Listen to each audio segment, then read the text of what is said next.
Vous, les chiites, vous croyez que les imams sont votre Dieu, votre Seigneur. Vous, les chiites, vous croyez que l'ange Gabriel s'est trompé. Il devrait envoyer la révélation à Ali ibn Abi Talib et non au prophète Mohammed sallallahu alayhi wa sallam. Vous, les chiites, vous êtes des polythéistes. Vous n'êtes pas musulmans parce que vous donnez la divinité aux imams, etc., etc., etc. Toutes ces paroles, nous entendons dans les médias, dans les vidéos, partout dans le monde de la part de ceux qui n'ont pas un minimum d'enseignement, de renseignement, d'informations sur le chiisme, malheureusement. Et dans ce podcast, je vais parler de ce sujet. Bismillah ar-Rahman ar-Rahim, chères sœurs, chers frères. Assalamu alaikum wa rahmatullahi wa barakatuh. J'espère que vous allez bien, j'espère que vous avez bien profité des épisodes précédents de cette série de podcasts Les leçons chiites. Vous savez que c'est l'épisode numéro 25 de la série Leçons chiites. Dans cette série, je vais parler des croyances chiites sur le statut des imams alayhimus salam. Sur notre croyance pure, avec une explication claire, sans complicité, sur les imams alayhimus salam, pour répondre à tous ces mensonges, à toutes ces accusations contre les chiites. Si vous n'avez pas encore écouté les épisodes précédents, je vous propose sérieusement d'aller sur le playlist Les leçons chiites sur SoundCloud ou sur YouTube. Regardez le playlist Qu'est-ce que le chiisme sur ma chaîne YouTube. Vous allez trouver les épisodes précédents. Cette série de podcasts est très importante parce que j'ai commencé à partir de la base du chiisme et de l'islam, de l'unicité divine des attributs de Dieu, jusqu'à maintenant l'épisode 25 que je vais parler du statut des imams alayhimus salam. D'accord? Donc si vous n'avez pas encore écouté les épisodes précédents, n'oubliez pas et n'hésitez pas à les écouter. Très bien. Alors, que croyons-nous exactement sur les imams alayhimus salam? Vous savez qu'il y avait des groupes dans l'histoire de l'islam, l'histoire du chiisme, il y avait des groupes extrémistes qui avaient des égarements, qui donnaient la divinité à quelques personnes, aux imams ou aux personnes qui n'étaient pas imams, etc., etc. Et bien sûr que le chiisme est tout à fait différent. Le chiisme ne croit pas à ceux qu'il croit. Alors que les ennemis du chiisme essayent toujours de dire que non, c'est ça le chiisme, alors que ce n'est pas le chiisme. Maintenant, je vous donne quelques exemples, des petits groupes, des groupes qui étaient vraiment des minorités. Ils étaient des groupes qui n'étaient pas nombreux, qui avaient des égarements, en fait, des pensées, en fait, égarées sur les imams ou sur quelques personnes. Par exemple, Al-Ghulat étaient des gens qui croyaient que les imams étaient leur seigneur, leur créateur. Ils croyaient que les imams ne sont pas des créatures, mais ils sont des créateurs. D'accord? Alors que les imams alayhimus salam ont considéré Al-Ghulat, ce groupe, comme des égarés, comme un groupe non musulman. Vous voyez? Nous ne croyons pas que les imams sont des créateurs, notre Seigneur. Non, nous ne donnons jamais une divinité aux imams, ni au prophète Mohammed sallallahu alayhi wa sallam. C'est faux, c'est un mensonge. Al-Ghulat avait plusieurs branches. Par exemple, une branche Al-Khattabiyya. Ils étaient les suivants de Abu al-Khattab, Muhammad ibn Abi Zaynab, Al-Ajda' al-Asadi. Lui, il se prétendait un prophète. Il se prétendait prophète, l'envoyé de Dieu. Il se prétendait l'ange de Dieu. Après, il a essayé d'attirer des gens vers lui-même. Vous voyez?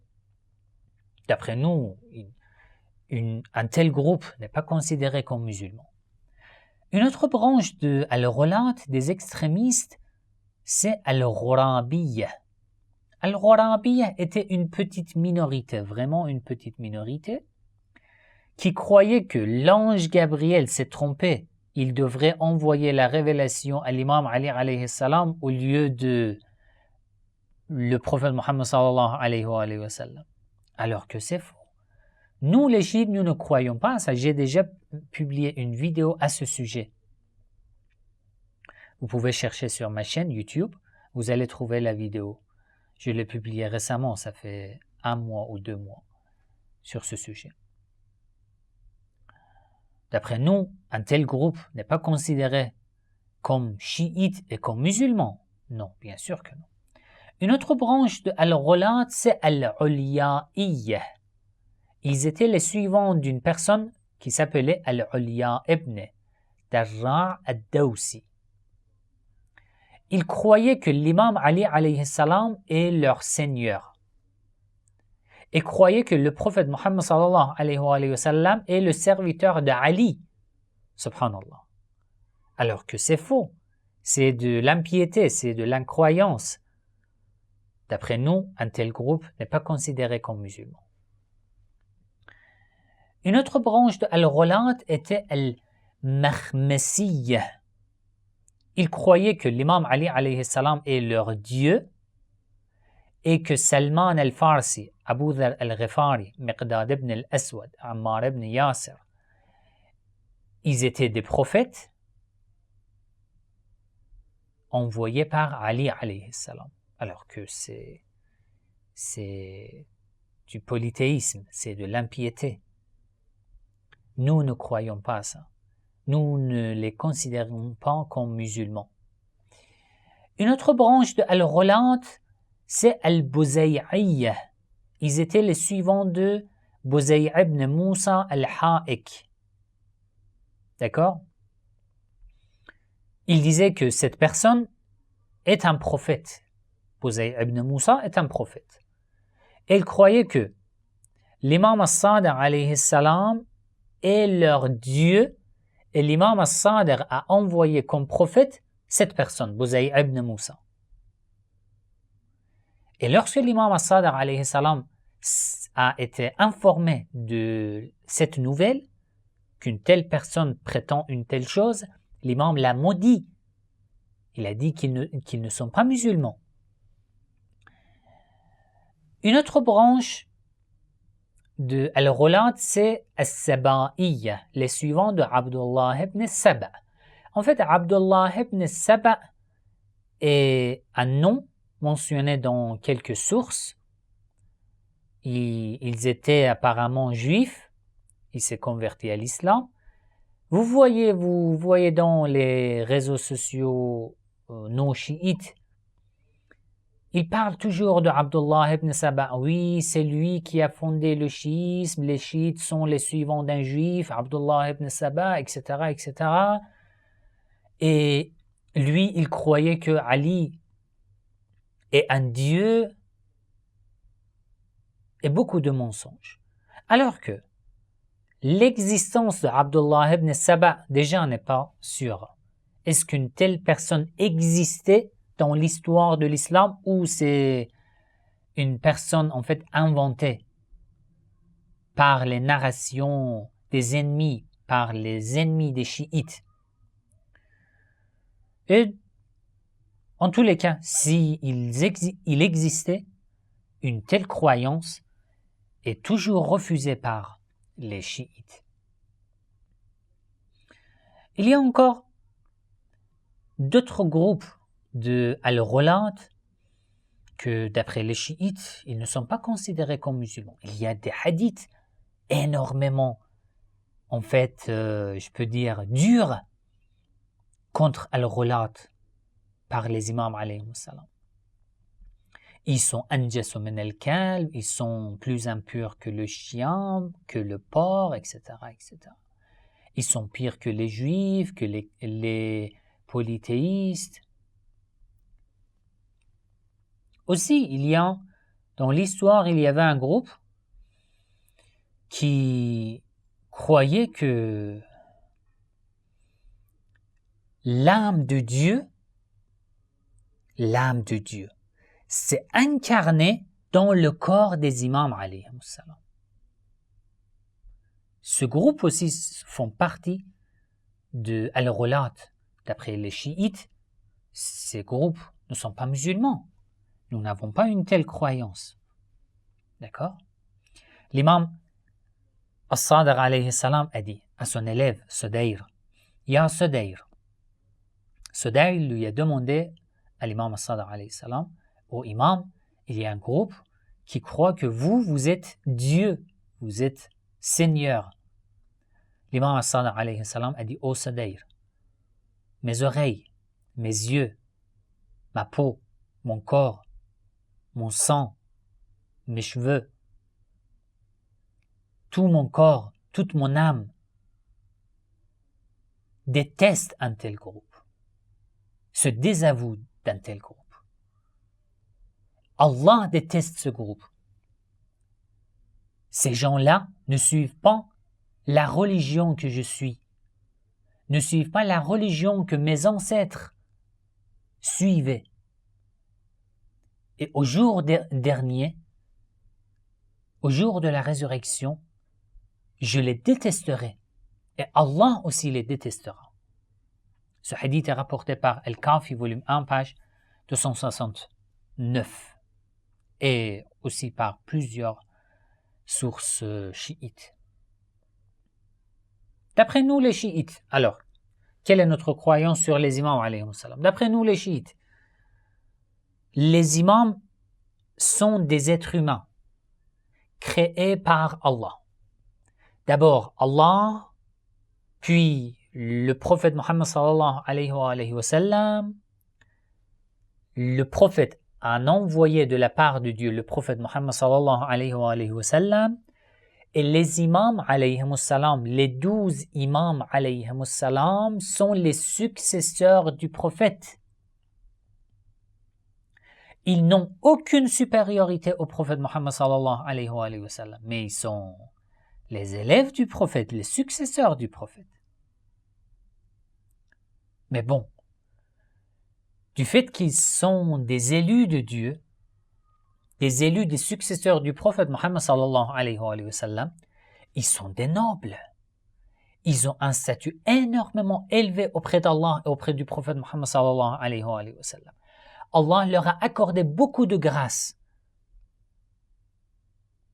Bikum fatahallah wa bikum yakhtam. Grâce à eux, Allah accorde beaucoup de bienfaits, beaucoup de grâces. Grâce à eux, Allah nous prive de quelques bienfaits, etc., etc. Grâce à eux, il pleut. Ce que nous lisons dans les Ziyarat Jama'at al-Kabira. Mais ils restent toujours des êtres humains, avec un statut énormément élevé. Allah leur a accordé de la lumière, de la sagesse, du savoir divin, de la piété, de la générosité, de la pudeur, des nobles caractères, des vertus, de l'infaillibilité que personne n'arrivera d'atteindre un tel statut.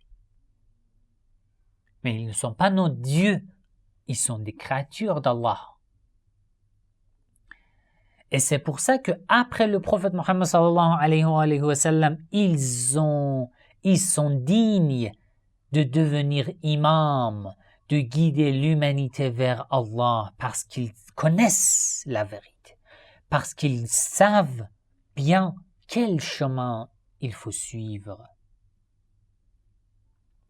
L'imam As-Sadiq alayhi salam a dit, si vous avez entendu des choses qui nous sont attribuées, des attributs, des caractéristiques qui ne nous considèrent pas comme créateurs, vous pouvez les accepter. Même si vous n'avez pas compris, ne les refusez pas. Mais si vous avez entendu quelque chose sur nous, qui nous considère comme un Dieu, comme un Seigneur, comme un Créateur, vous devez les refuser. Il faut refuser. C'est ça, un résumé de la croyance chiite sur les imams alayhim salam. Inch'Allah, dans l'épisode suivant, l'épisode numéro 26, je vais parler de la preuve qui prouve l'imam des imams alayhim salam. D'accord? Donc, je vous propose de ne pas rater l'épisode suivant aussi, que je vais publier, Inch'Allah, dans une semaine. Voilà, si vous avez des questions, n'oubliez pas et n'hésitez pas à écrire dans les commentaires. Je vais lire vos questions, vos commentaires et je vais vous répondre, Inch'Allah. N'oubliez pas dans vos du'a. Wassalamu alaikum wa rahmatullahi wa barakatuh.